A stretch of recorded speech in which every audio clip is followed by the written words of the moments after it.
A very good morning, students. So, again we continue our chapter number 5, that is Principles of Inheritance and Variation. Okay, in today's class we study about linkage and recombination. So, today's topic is linkage and recombination. Okay, so let's start today's topic. So, first of all, you have to know what is linkage.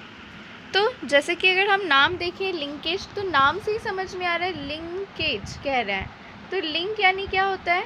एक दूसरे से जुड़े रहना, एक दूसरे के close रहना, है ना। तो उसको हम क्या कहते हैं? लिंक कहते हैं। जैसे कि आपके फ्रेंड्स हैं, है ना, आप लोगों के भी क्लास में बहुत सारे स्टूडेंट्स रहते होंगे, तो आप लोग का एक सर्कल होता होगा जिसमें आप लोग 2-3 फ्रेंड्स होते होंगे, 5-6 फ्रेंड्स होंगे, है ना। और आप लोग जहाँ भी जाते होंगे, पार्टी करते होंगे या कहीं पे भी जाते होंगे, एक साथ ही जाते होंगे। टीचर्स के पास भी कोई चीज़ का डिस्कशन करने जाते होंगे तो आप लोग एक साथ जाते होंगे, ठीक है ना। तो मतलब आप एक दूसरे से क्या है, पूरी तरह से लिंक्ड हैं, ठीक है। इसलिए आप कहीं पर भी जाते हैं तो एक साथ जाते हैं।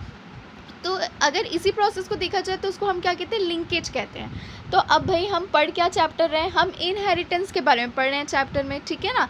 तो अब अगर यहाँ पे लिंकेज वर्ड आया है तो ये कॉन्सेप्ट तो आपको समझ में आया, लिंकेज यानी क्या। अब हम इनहेरिटेंस पढ़ रहे हैं तो हम किसके बारे में पढ़े होंगे? जीन्स के बारे में, ठीक है। अब ये जो जीन्स हैं यही तो ट्रांसफ़र होते हैं एक जनरेशन से दूसरी जनरेशन में, ठीक है ना। अब ये जो जीन ट्रांसफ़र हो रहे हैं तो ये किस वे में ट्रांसफ़र हो रहे हैं?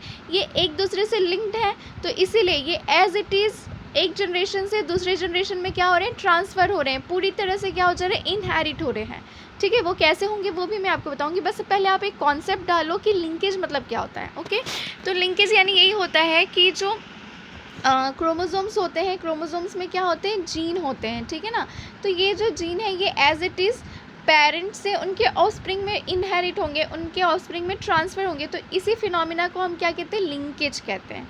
ओके, तो चलिए पहले रीड आउट कर लेते हैं कि लिंकेज के बारे में इसमें क्या बता रहा है, उसके बाद फिर मैं आपको अपने वे में एक तरह से एक्सप्लेन करूँगी। Okay, so let's start. Morgan carried dihybrid cross in Drosophila to study genes that are sex linked. तो देखिए मॉर्गन कौन है भाई? मॉर्गन एक साइंटिस्ट का नाम है, ठीक है। मॉर्गन जो है उन्होंने एक डाई हाइब्रिड क्रॉस करवाया था। डाई हाइब्रिड क्रॉस आप सभी को क्लियर है, हम जब मैंडल्स के बारे में पढ़ रहे थे, मैंडल ने जो बहुत सारे डिफरेंट लॉज दिए थे, तो उसमें मैंने आपको monohybrid cross, dihybrid cross दोनों बताया था। डाई हाइब्रिड क्रॉस में मैंने क्या बताया था? इसमें भी देखो, मैं हमेशा नाम से ही समझने के लिए आपको कहती हूँ, क्योंकि एक बार नाम से समझ लिए तो आप उस चीज़ को कभी नहीं भूलोगे, ठीक है ना। तो देखो डाई हाइब्रिड कह रहा है मतलब कि दो चीज़ें, मतलब डाई हाइब्रिड क्रॉस कह रहे हैं तो क्रॉसिंग में हम क्या करते हैं? कैरेक्टर्स और ट्रेट्स को लेके क्रॉसिंग करवाते हैं। तो डाई हाइब्रिड कह रहे हैं मतलब हम क्या करेंगे? दो ट्रेट्स को लेके क्रॉसिंग करवाएंगे, ठीक है ना। तो उसको हम क्या कहते हैं? डाई हाइब्रिड क्रॉस कहते हैं। लाइक कोई भी दो कैरेक्टर ले सकते हैं। अब हमने पीस में जो पी प्लांट है उसमें क्रॉसिंग देखा है, ठीक है ना। तो हम पी प्लांट का सीड का शेप और सीड का कलर लेके क्रॉसिंग करवा सकते हैं, या स्टेम का हाइट, स्टेम का कलर, किसी भी कोई भी दो कैरेक्टर को लेके जब हम क्रॉसिंग करवाते हैं तो उसको हम क्या कहते हैं? डाई हाइब्रिड क्रॉस कहते हैं। ओके, तो यहाँ पे क्या कह रहा है? जो मॉर्गन नाम के साइंटिस्ट थे उन्होंने क्या कराया है? डाई हाइब्रिड क्रॉस करवाया। अब उन्होंने ये डाई हाइब्रिड क्रॉस जो है वो किस में करवाया? उन्होंने ये डाई हाइब्रिड क्रॉस करवाया ड्रोसोफिला में।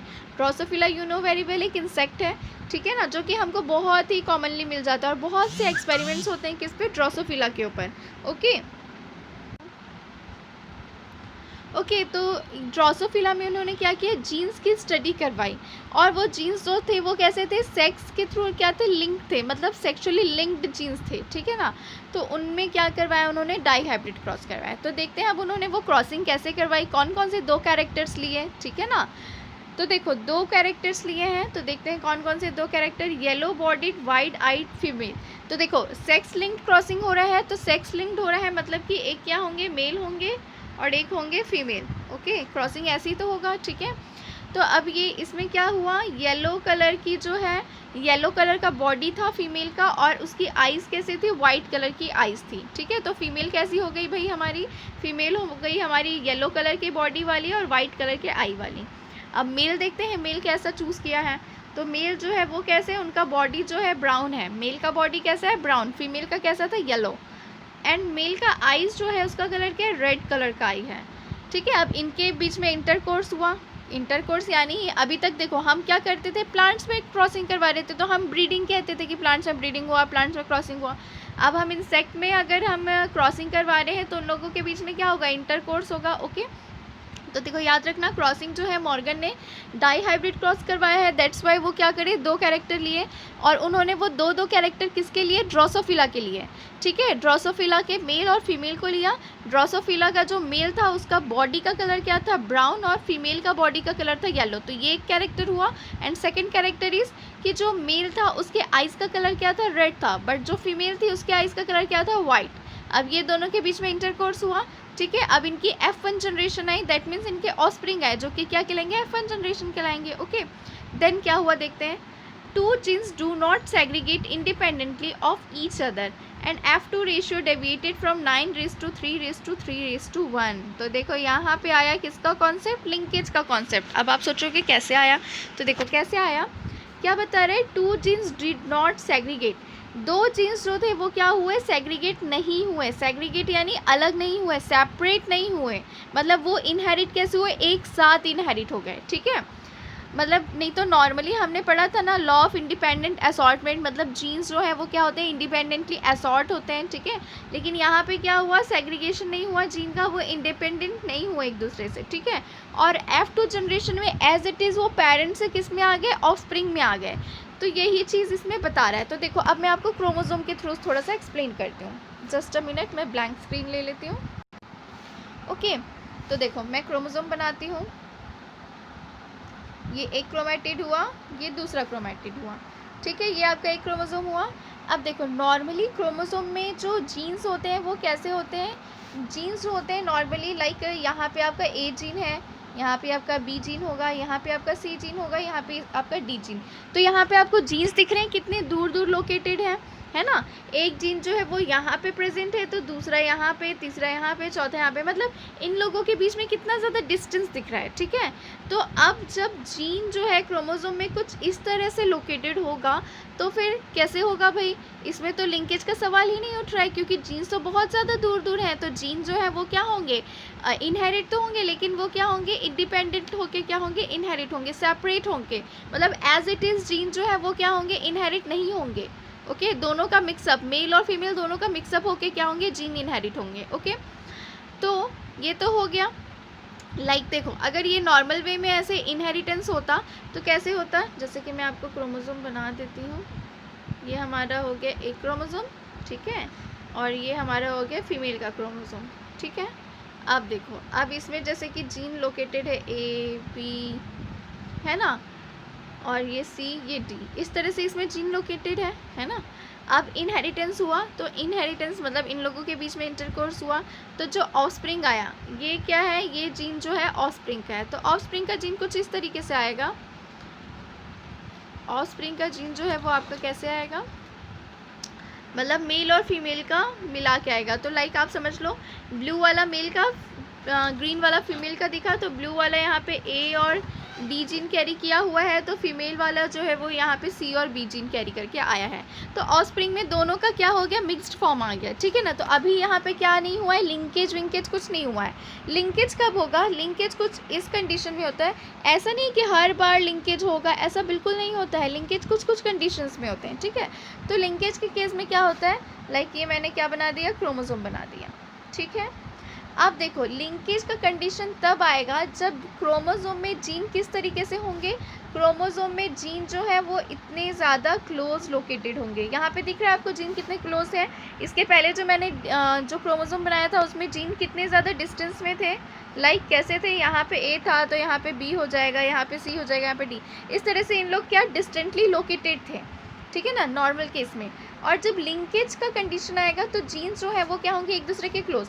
तो देखो अब ये ए और बी जीन जो है ये एक दूसरे के क्लोज है, ठीक है ना। इन लोग का जो मतलब समझ लो इन लोग का जो होम है वो कहाँ है, पास पास है, तो इन लोगों के बीच में क्या हो गई, फ्रेंडशिप हो गई। अब भाई इन लोग बोलिए हम लोग कहीं पे भी जाएंगे तो एक साथ ही जाएंगे, अलग अलग तो हम जाएंगे ही नहीं, चाहे कुछ भी हो जाए, ठीक है ना। इस तरीके का इन लोगों ने अपना कॉन्सेप्ट बनाया, ओके। तो अब ये जब भी इनहेरिट होंगे तो ये क्या होंगे, जैसे अभी हैं इसी कंडीशन में ये दूसरे बार में भी, मतलब जो इनका नेक्स्ट जनरेशन आएगा उसमें भी ये एज इट इज़ ऐसे ही इनहेरिट होंगे, ठीक है।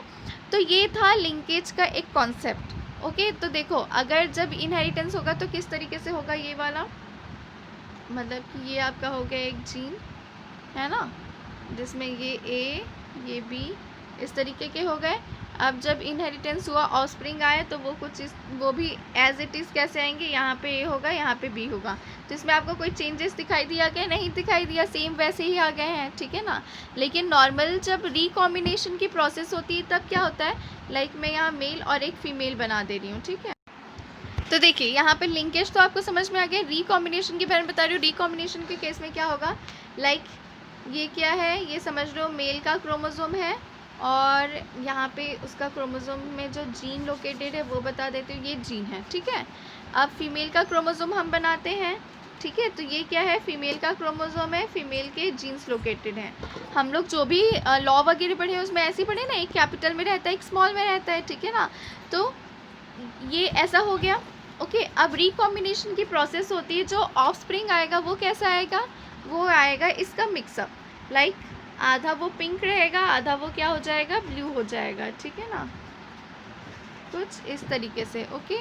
तो फिर समझिए यहाँ पे ये जीन आके जुड़ गया, ठीक है ना। तो एक जीन यहाँ का, एक जीन, तो देखिए इस तरह से क्या हुआ, जीन में कुछ चेंजेस आ गए, ठीक है। तो ये वाली प्रोसेस हमारी क्या कहलाती है, ये कहलाती है हमारी रिकॉम्बिनेशन, ठीक है। मतलब दो जो क्रोमोसोम है वो क्या हो गए, रिकम्बाइन हो गए एक दूसरे से, ठीक है, और रिकम्बाइन होके इनहेरिट हो रहे हैं।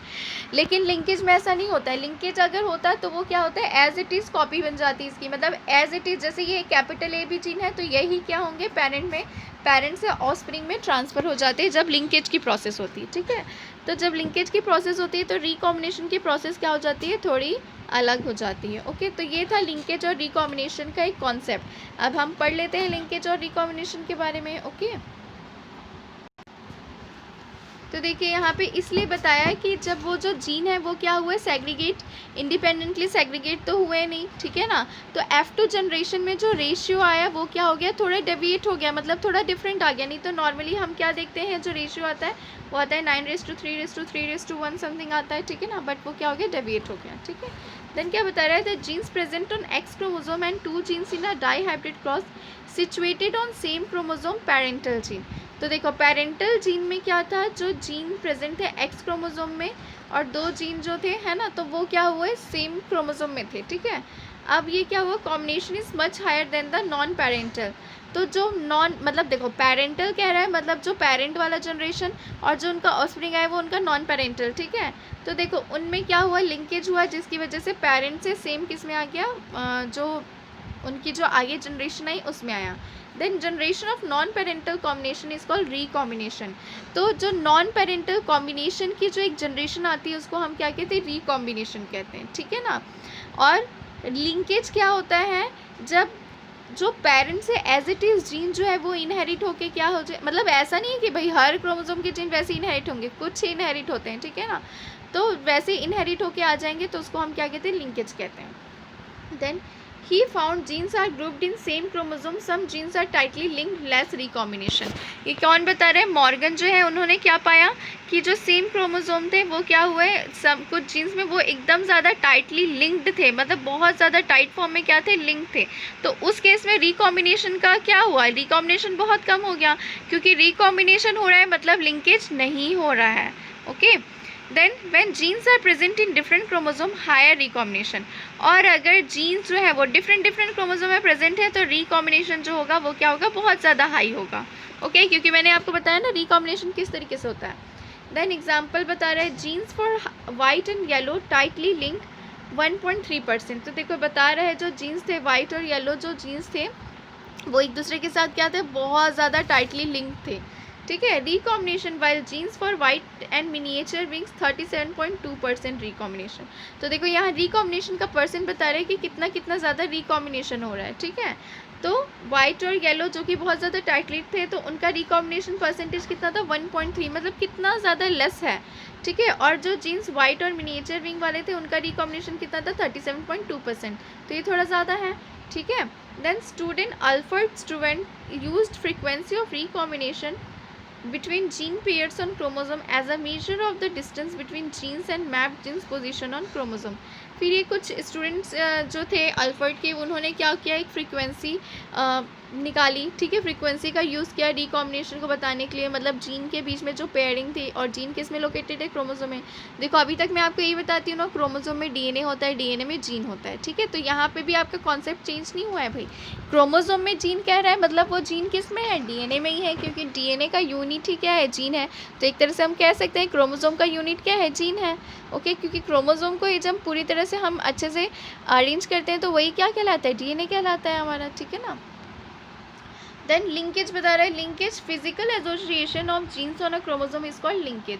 मतलब फिजिकली जीन्स जो है एक दूसरे के साथ कैसे एसोसिएटेड है, कितना ज़्यादा जुड़े हैं एक दूसरे से, वही क्या बताता है, लिंकेज बताता है। मतलब जीन एक दूसरे से जितना ज़्यादा जुड़ा रहेगा, जितना ज़्यादा क्लोज रहेगा, लिंकेज उतना ज़्यादा क्या होगा, बढ़ेगा।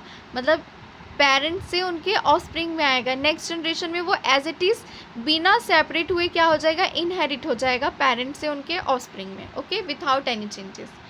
और रिकॉम्बिनेशन के केस में क्या होता है, जीन में चेंजेस आते हैं, क्योंकि gene as it is inherit नहीं होगा पेरेंट से ऑफस्प्रिंग में, ठीक है। तो आप हमेशा याद रखना, लिंकेज रिकॉम्बिनेशन के क्या है, इन्वर्सली प्रोपोर्शनल है।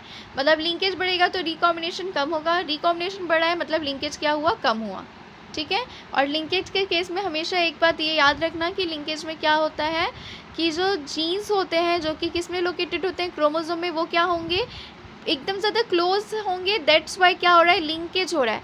अगर जीन क्रोमोसोम में डिस्टेंटली लोकेटेड है, थोड़ा दूर दूर में है, तो क्या होगा, लिंकेज की चांसेस बहुत ज़्यादा कम हो जाएंगे, ठीक है, या फिर लिंकेज नहीं होगा। तो ये था लिंकेज और रिकॉम्बिनेशन का एक पूरा कॉन्सेप्ट। ये आपके जो सिलेबस है उसमें बहुत छोटा सा कॉन्सेप्ट है, तो आपको इतना ही पढ़ना है जितना मैंने स्लाइड में दिया है, और जो मैंने आपको समझाया उसको आप अपने ओन वर्ड्स में भी लिख सकते हैं, जैसे कि मैंने क्रोमोसोम में आपको बना के बता रही, ठीक है, ठीक है। तो रिकॉम्बिनेशन को बता रहा है, the generation of non parental gene combination is called recombination. मतलब जो नॉन पेरेंटल जीन का जो कॉम्बिनेशन है उसको हम क्या कहते हैं, recombination. It occurs in crossing over of chromosomes during meiosis. और ये कब होता है, जब क्रोमोसोम्स का क्रॉसिंग ओवर होता है, कब, मियोसिस के दौरान। हमको पता है ना, दो टाइप का सेल डिवीजन होता है, death is mitosis and meiosis. तो जब क्रॉसिंग ओवर का टाइम होता है तो कौन सा सेल डिवीजन होता है, ऑब्वियसली मियोसिस होता है, ठीक है। तो मियोसिस के टाइम ये सब चीज़ें होती हैं, ओके। तो ये था आपका आज का टॉपिक, लिंकेज एंड रिकॉम्बिनेशन। जो मैंने नोट्स बनाए हैं आप एज इट इज़ बना सकते हो, बाकी जो मैंने आपको एक पूरा कॉन्सेप्ट समझाया आप उसको अपने ओन वर्ड्स में लिख सकते हो, या आप जो भी रेफरेंस बुक से पढ़ रहे हो उससे कर सकते हो। कुछ भी समझ में नहीं आया होगा तो फ्रीली बिना हेजिटेशन के आप फिर से मुझे वो सब चीज़ें पूछ सकते हैं, मैं और अलग तरीके से आपको वीडियो बना के फिर शेयर करूँगी, okay. So today's class is over, thank you, have a nice day and keep studying.